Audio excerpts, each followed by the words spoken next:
Along the Santa Fe Trail. God bless America. God bless you all. That's life. Georgia. I said Georgia. Oh, the humanity. You load 16 tons. Gotta jump down, spin around and pick a bale of cotton. Gotta jump down, spin around and pick a bale of day. All day, all night, Marianne. And then I made him an offer he couldn't refuse. Time now for spinning my dad's vinyl. Here, with all his skips, scratches, and pops, is my dad, Frank Vaccarello. Thanks, sweetie. And thank you for tuning into episode 232 of Spinning My Dad's Vinyl. Time to take a road trip around this great country we call the US of A. And who better to be our tour guide than the incredible Ray Charles? He had over 1,700 listings in Discogs, the website I use to catalog my vinyl collections, and it's not easy to catalog just what genre this genius belongs to. Well, he belongs to them all: pop, blues, jazz, gospel, country, and rock, and maybe the inventor of soul? So, get ready to hear a guy who once tried to sell an electric piano to Jake and Elwood Blues. $2,000 and it's yours. You can take it home with you. As a matter of fact, I'll throw in the black keys for free. In volume 232, Ray on the Road.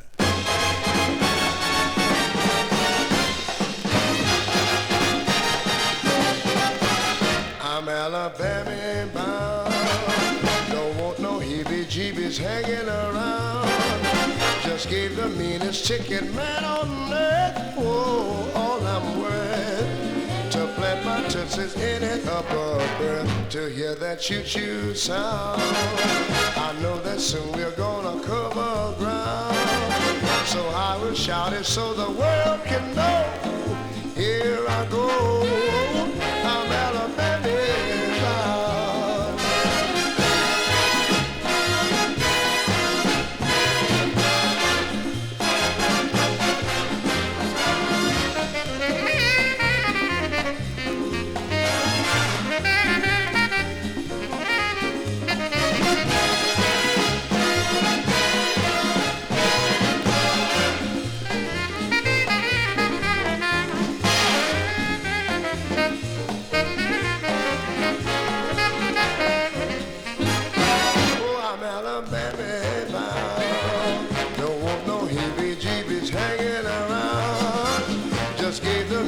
Chicken man on earth, oh, all I'm worth.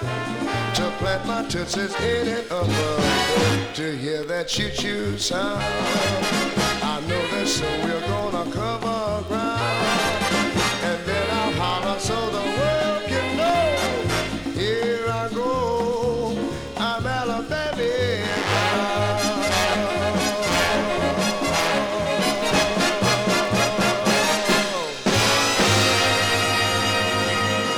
There is Ray Charles and his orchestra with Alabamy Bound, written by Bud Green, Buddy DeSilva, and Ray Henderson. Okay, why this record for this episode? Well, I love Ray Charles. He has had so many memorable songs over the years, like the one you're going to hear next. He appeared in one of my all-time favorite movies, too, The Blues Brothers, and we'll chat about that a little later. Now, I really fear I'm not going to do this episode justice. I don't know why. There's just too much to talk about with this great artist, and we only have one album and so much time in which to do so.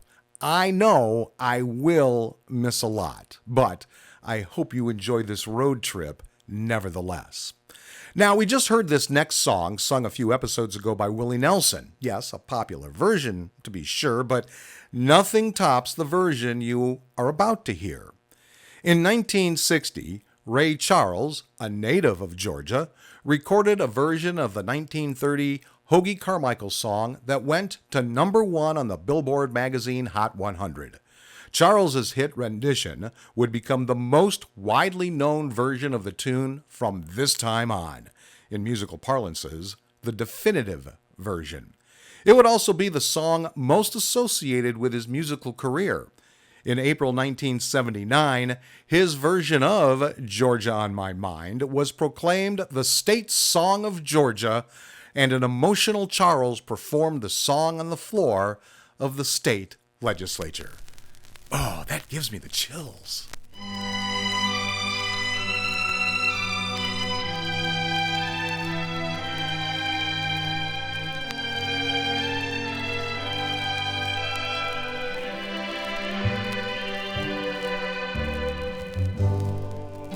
Georgia,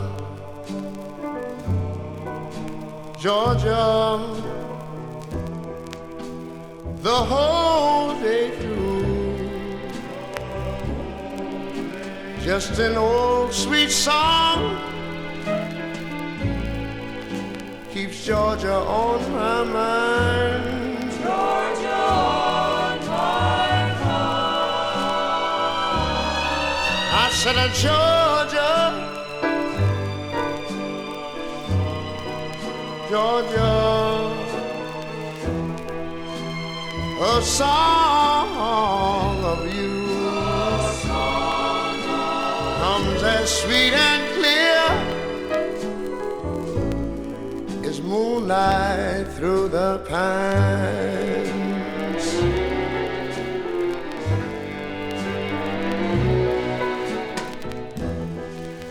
Other arms reach out to me, other eyes smile tenderly. Still in the peaceful dreams I see the road leads back to you. I said, Georgia, oh, Georgia, no peace I find, just an old sweet song keeps Georgia on my mind. Georgia on my mind. Other arms reach out to me, other eyes smile tenderly.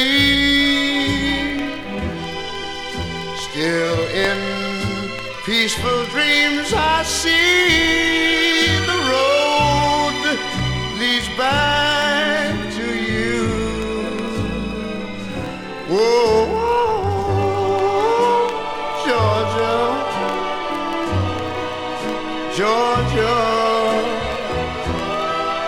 no peace I find, just an old sweet song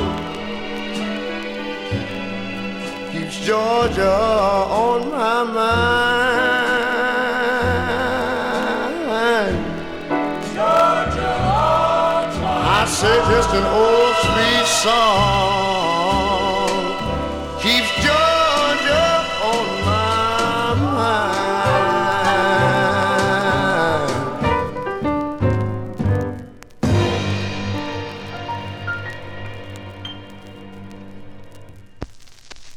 Spinning my dad's vinyl.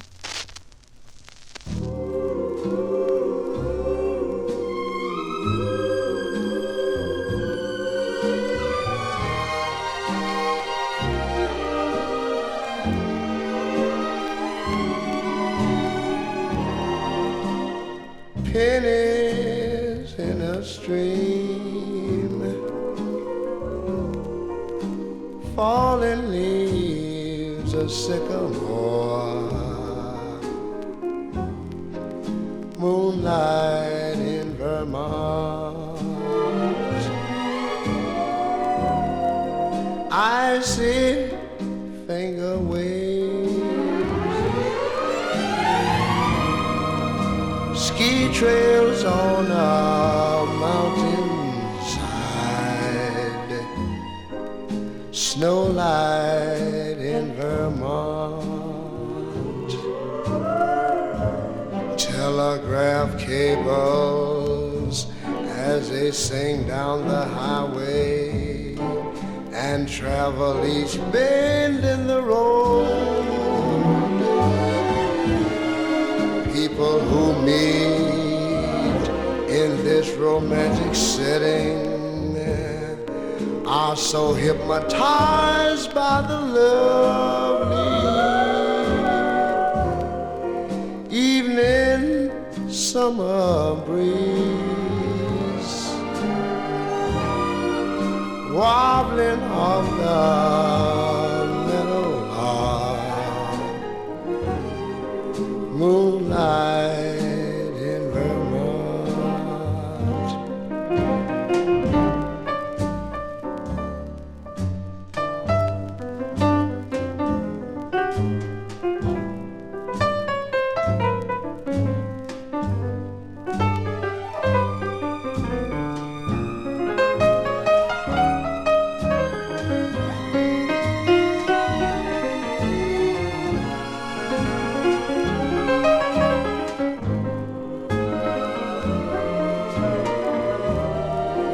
Evening summer breeze wobbling on the meadowlark. Moonlight in Vermont. You and I and moonlight in Vermont.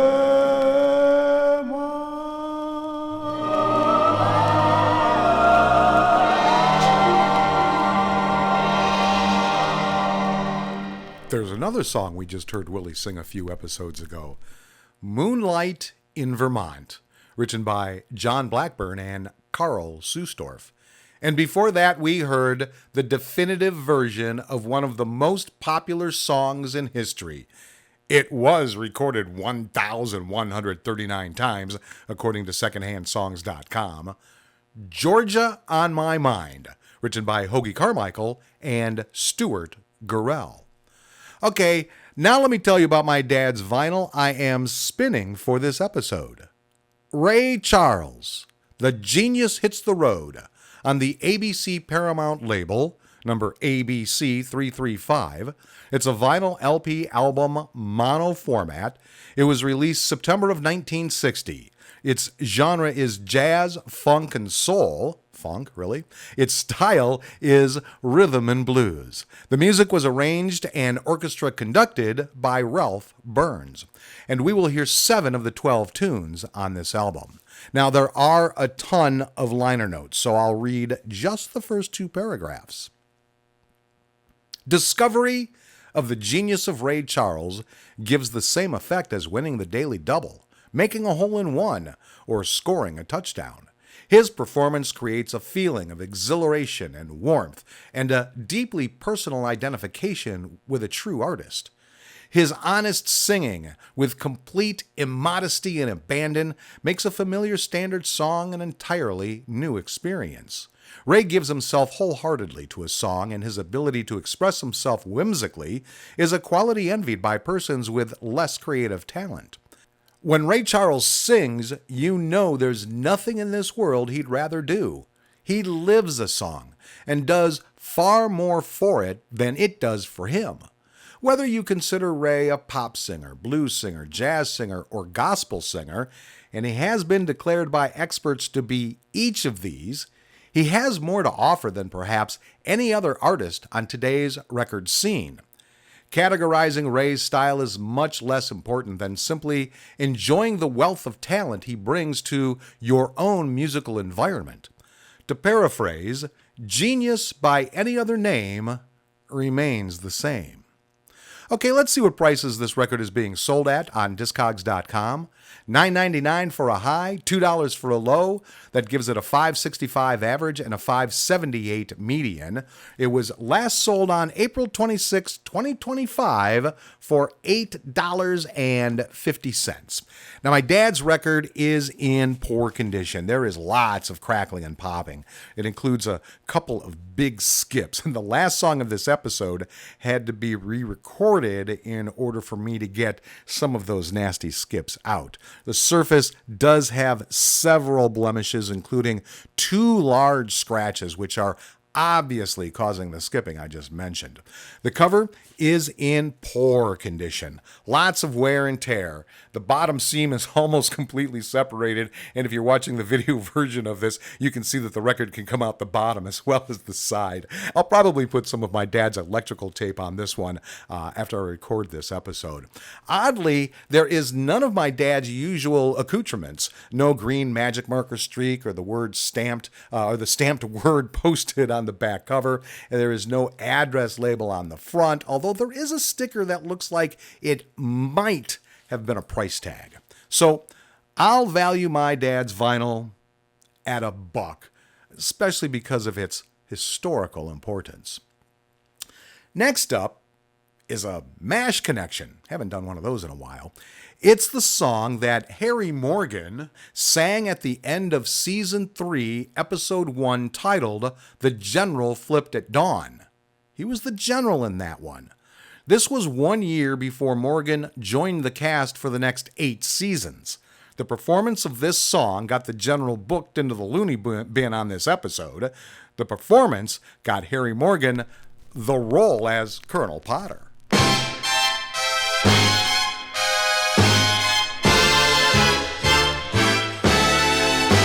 When the sun goes down, the tide goes out, the people gather round and they all begin to shout. Hey, hey, Uncle Dad, it's a treat to beat your feet on the Mississippi mud. It's a treat to beat your feet on the Mississippi mud. What a dance do they do? Lordy, how I'm telling you, they don't need no band. They keep time by clapping their hands, just as happy as a cow chewing on the cud when the people beat the feet on the Mississippi mud. Lordy, how they play it, goodness, how they sway it. Uncle Joe, Uncle Jim, how they pound that mile with vigor and vim. Joy, that music thrills me. Boy, it nearly kills me. What a show when they go. They beat it up either fast or slow.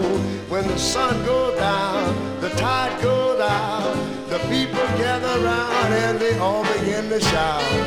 Hey, hey, Uncle Dad, it's a treat to beat your feet on the Mississippi mud. It's a treat to beat your feet on the Mississippi mud. What a dance do they do? Lordy, how I'm telling you, they don't need no band. They keep time by clapping their hands, just as happy as a cow chewing on the cud when the people beat their feet on the Mississippi mud.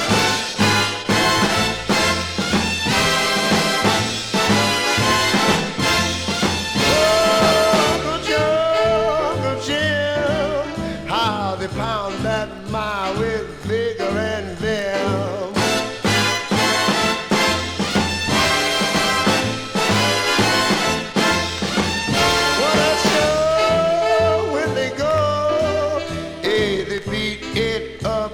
Fast or slow, when the sun goes down, the tide goes out, the people gather round and they all begin to shout.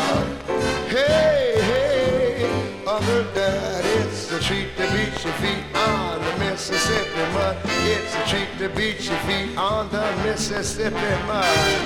What a dance do they do? Lordy, how I'm telling you, they don't need no band. They keep time by clapping their hands. Just as happy as a cow chewing on the cud when the people beat their feet on the Mississippi mud.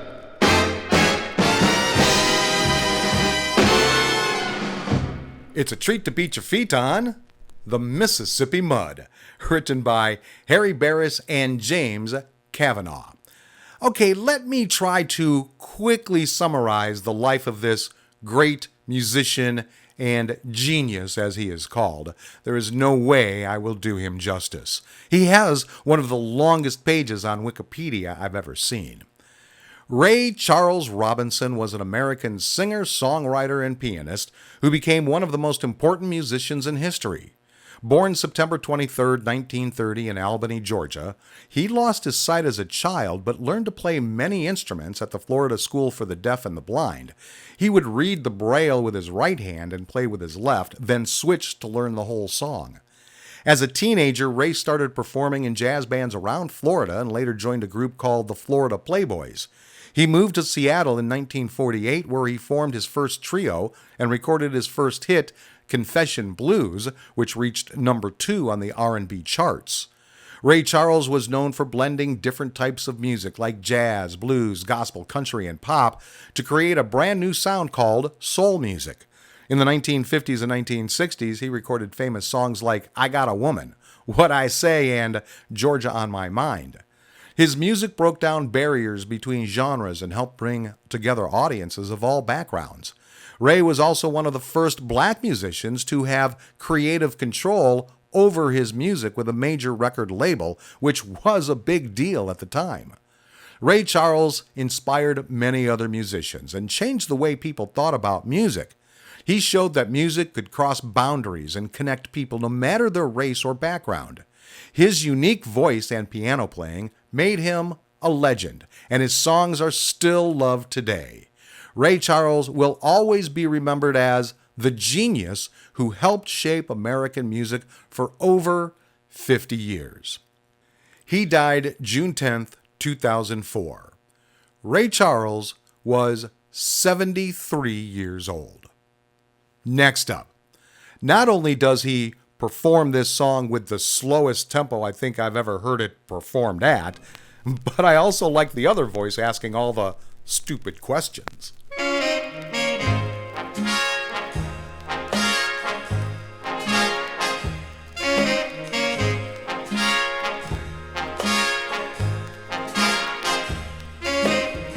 The stars at night are big and bright. Where does that happen, Ray?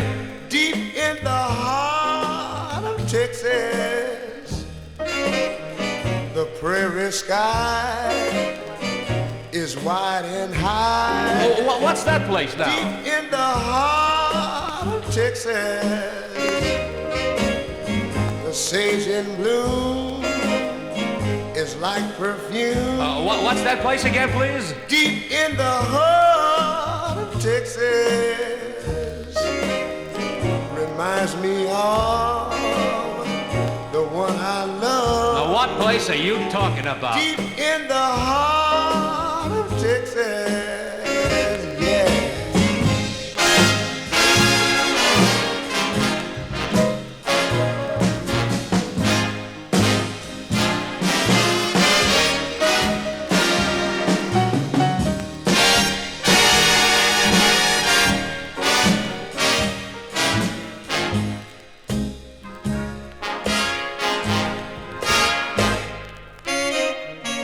Coyotes wail along the trail. Did this happen in New York, Ray?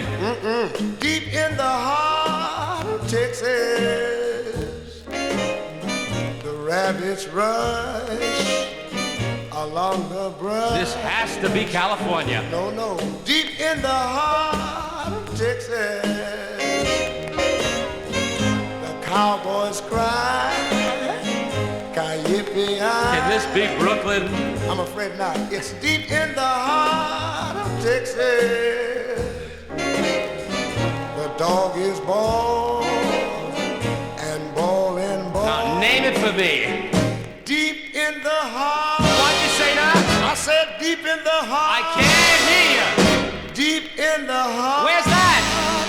Texas. Deep in the Heart of Texas, written by Don Swander and June Hershey.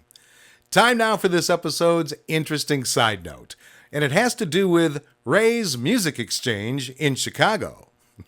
Now, I asked ChatGPT to write about Ray's participation in one of the greatest movies of all time, in my opinion, especially in the music genre. I had it write in the style of Elwood Blues. I will, however, not try to imitate Elwood's style. Pardon me, but we do have a strict policy concerning the handling of the instruments. An employee of Ray's Music Exchange must be present. Now, may I help you? Let me tell you, folks, about the time Ray Charles strolled into the world of the Blues Brothers. Now, you gotta picture this. Dan Aykroyd, Elwood himself, insisted that if they were going to make a real tribute to the blues, they needed the legends, not just to sing, but to speak, to live in the story. So there was Ray, the genius, playing the owner of Ray's Music Exchange. He wasn't just a cameo, he was a force. When a young punk tried to swipe a guitar, Ray, blind as a bat but sharp as a hawk, pulled out a pistol and let loose a couple of warning shots, showing everyone he didn't need eyes to see what was going on in his shop. Then, to prove his wares, he launched into Shake a Tail Feather, and suddenly the whole street outside was a dance floor, the city itself caught up in his groove. Ray's number wasn't just a musical interlude. It was a jolt of electricity that lit up the film. Universal execs, can you believe it, wanted to cut this scene, calling him a has-been. But Aykroyd and Belushi fought tooth and nail to keep him in because they knew what he meant to the music and to the story. The film became a love letter to the greats, Aretha, James Brown, Cab Calloway, and of course Ray, giving them the spotlight when the world had started to forget. And Ray's performance, both acting and singing, helped re-energize his career and became one of the movie's most beloved moments, with critics and fans alike calling his number one of the hottest dance scenes in movie history. The impact? It turned the Blues Brothers into a living museum of American music, a place where legends walked and sang among mortals. As for Ray, well, he was humble about the whole thing. In interviews, he'd say he was out of his league, that he didn't know a thing about movies, and it was Dan and John who made him feel at home. But the truth is, on set, Ray was the one coaching the boys, stopping takes, giving notes, and getting the best out of everyone.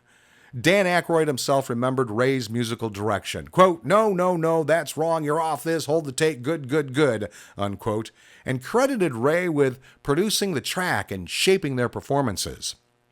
The cast was in awe, grateful to share the screen and the studio with a legend who, even as he claimed to be learning, was teaching everyone around him what it meant to really play the blues. Naturally.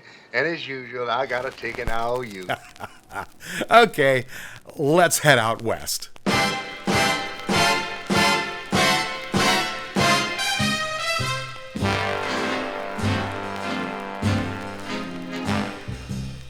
California, here I come, right back where I started from, where bowers of flowers bloom in the sun.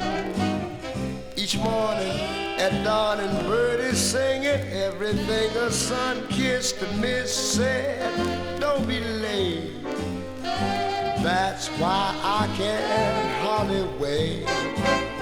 So open up your golden gates, California, here I come.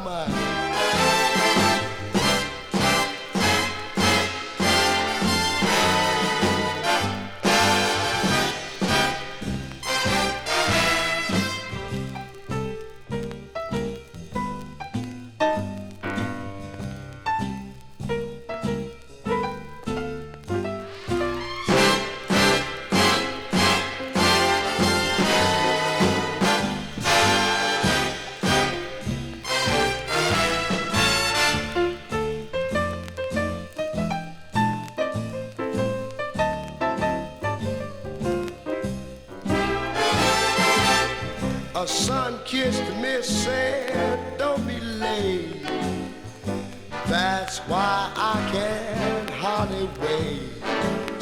So open up your golden gate, California, California,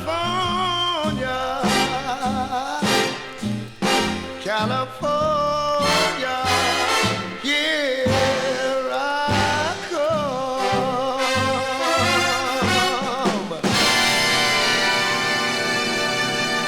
California, Here I Come, written by Al Jolson, who originally recorded it, Buddy DeSilva, and Joseph Mayer. Well, I hope you enjoyed this episode as much as I enjoyed bringing it to you.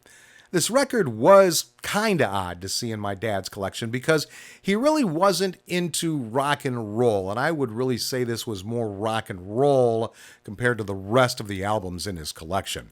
Although Ray was a jazz pianist to start his career, he shows those roots off in the music on this album.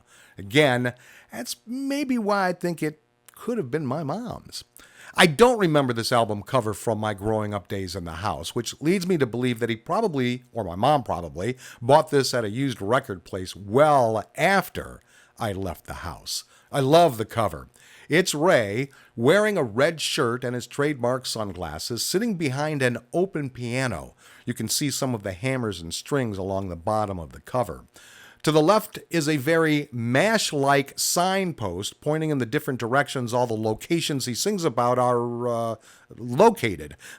Each pointed board has the name of a song typed on it. The words Ray Charles are in a fluffy red font. The Genius Hits the Road is in a slightly smaller white fluffy font with either red or black stroke that's lined completely around it. It also has a sticker that says, "This album contains the hit tune Georgia on My Mind." The back cover includes Ray's name and album title in squared off font. The liner notes are on the left and the songs list is on the right. Nothing elaborate at all. Like I said, though, I really do like this front cover. So, let's hop on board that train for one more trip.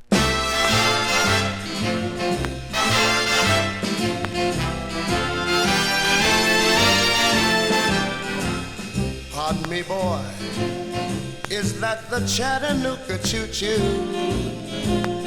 on track 29? Boy, you can give me a shine. I can afford to board the Chattanooga Choo-Choo. You see, I've got my fare and just a travel to spare. You leave the Pennsylvania station about 3:45. Read a magazine and then you're in Baltimore. Dinner in the diner, nothing could be finer than to have your ham and eggs in Carolina. When you hear the whistle blowing 8 to the bar, then you know that Tennessee is not very far. Shovel all the coal in, I gotta keep it rolling. Oh, Chattanooga, there you are. There's gonna be a certain party at the station, all satin and lace. We used to call Funny Face. Well, she's gonna cry till I'm telling down river road. Oh, the Chattanooga Choo-Choo, why don't you choo-choo me home?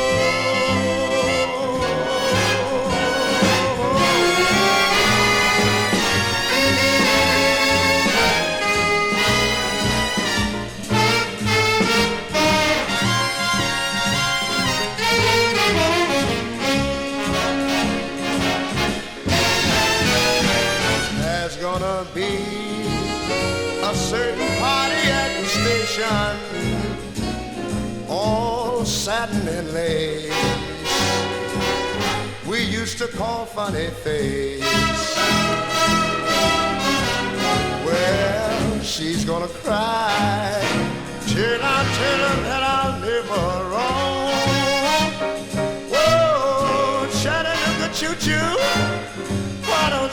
choo-choo me home.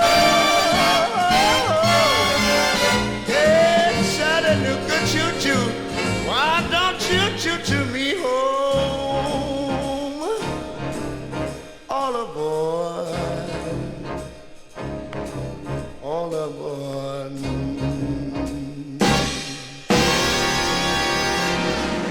It's Chattanooga Choo-Choo, written by Harry Warren and Mac Gordon. And there you have selections from the genius who mashed genres and gave us his soul.